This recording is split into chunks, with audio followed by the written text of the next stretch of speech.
Hey everybody, this is Dave Stillman here, talking about qualified opportunity funds.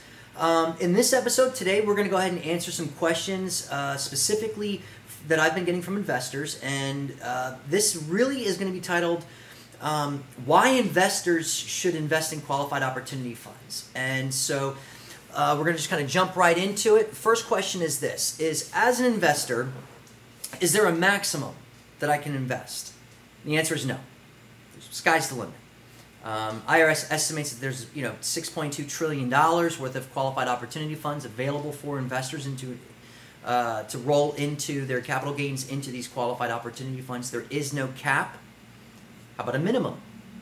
According to IRS section 1400Z-2, all right, there is no minimum that a investor has to roll into a qualified opportunity fund. Whatever it is that you do roll into a qualified opportunity fund, Section 1, Paragraph A, 1400Z-2 talks about how that will come off of your, or counted against your adjusted gross income. Then where do minimums do come into play at then? I think most investors are going to find minimums come into play in this scenario with qualified opportunity zone stock through subscription and offering agreements where they have a minimum. Most of these agreements that offer stock are typically going to be accredited investors. They're going to be following SEC 506D rules, which says that you can have 35 unaccredited investors and you can have an infinite number of accredited investors. And I think that they're going to have minimums to try to specifically stay with dealing just with accredited investors and not dealing with these unaccredited investors. So that's where I think that we're going to see minimums. I know, a couple of different funds out there right now. The three that are out there, you've got two out of the three have got a $50,000 minimum. One of them has got a $100,000 minimum. What's the benefits? As an investor, why should I care? Why should I invest or roll into my money, my gains, into these qualified opportunity funds? So let's kind of talk about this for a second. As an investor, you're going to get a few different benefits. First and foremost, you're going to get is for that year, you're going to be able to claim a deferment on the capital gains tax based on the gains that you had from whatever it was that you sold, whether it was property, stock, whatever it was within a 180-day window. Second benefit, at the 5-year, 7, and at the 10-year mark, you're going to get 3 different step-up in bases until the 10-year mark when you have a full step-up in basis to fair market value. And the gains on those investments are tax-free as well. In addition, you're also going to get the added benefit, and think about this for a second as an investor, and this is like in my mind, this is the cherry on top of the cake. This is the whole reason why, as an investor, you want to invest your money into these qualified opportunity zone funds. Because you're investing. Part of that money that you're investing is a gains tax that you had to stroke a check to Uncle Sam for to begin with. So if you had a $100,000 gain and you've got a $50,000 tax bill and you roll $50,000 of that in, that's effectively the tax bill that you had to give to Uncle Sam. It's going to adjust your AGI for that year by the amount that you rolled into the opportunity fund. So it's going to lower your AGI down by that $50,000. But let me give you an example of how this really kind of plays out for an investor. Because not all of what you claim as a gain, keep in mind, it's not taxed at 100%. So it's not like when you make 100, you've got to pay tax and you owe 100.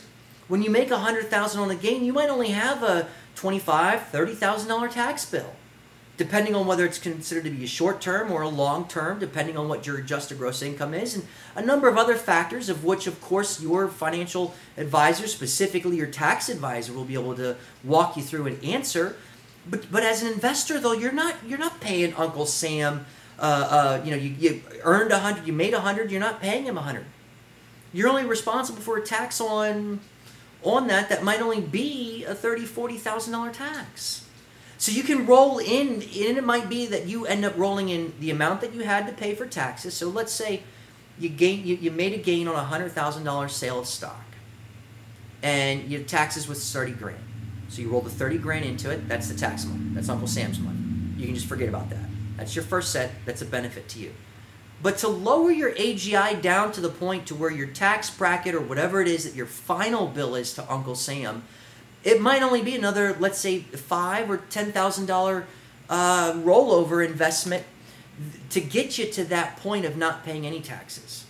So you sold it and you gained 100. You only rolled, let's say, 40 into it, 30 of which was Uncle Sam's money to begin with. What's your risk? Your risk is minuscule at that point.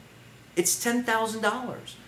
In some people's cases, the risk is literally going to be the money that they had to pay Uncle Sam.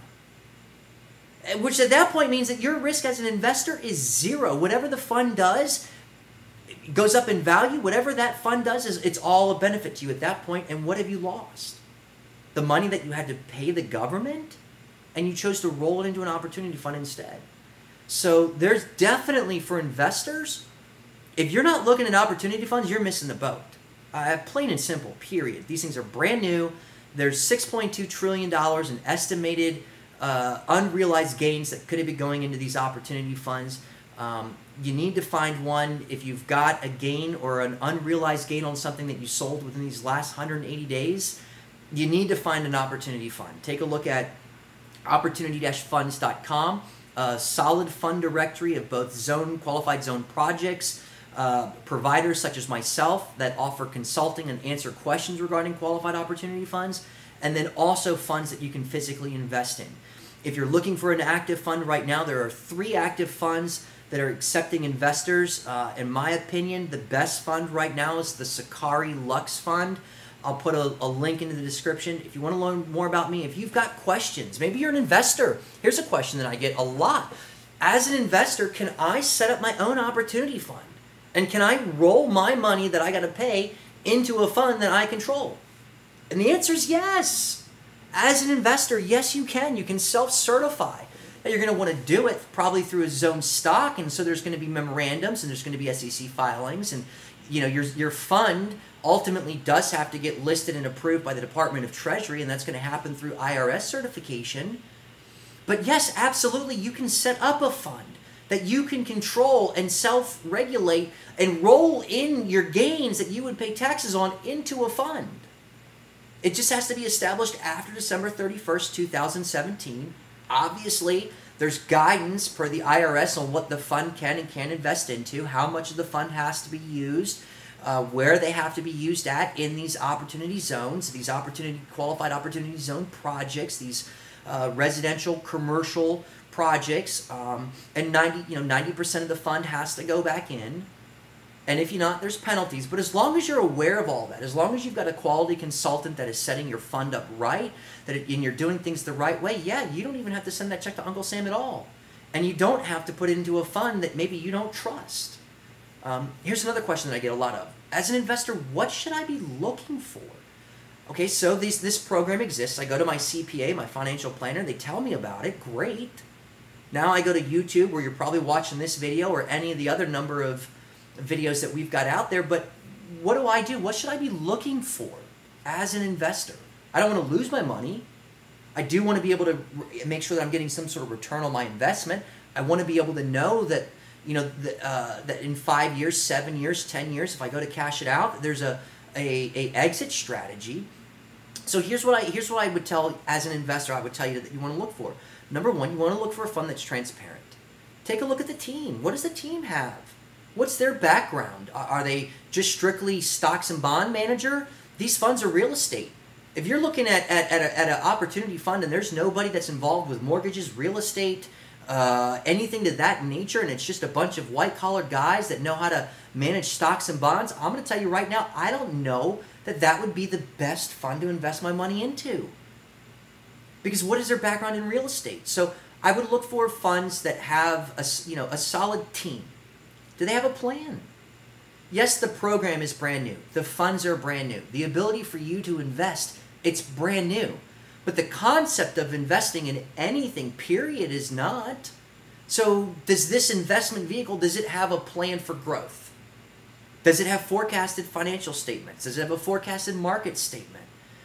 Does it have a plan?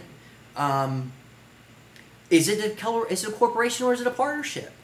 If it's a corporation, what state is it listed in? How many shares of stock? What's the term sheet?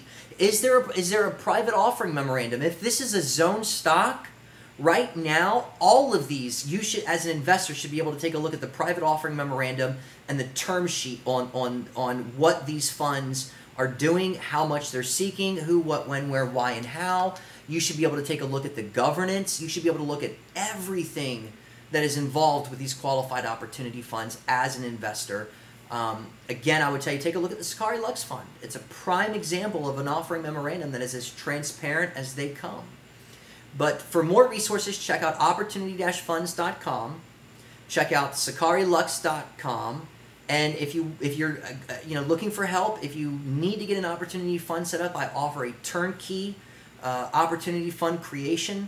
So, take a look at my website. That's Easy Do It with a Z. So it's EAZYDOIT.com. Until next time, I'm Dave Silliman with Qualified Opportunity Funds.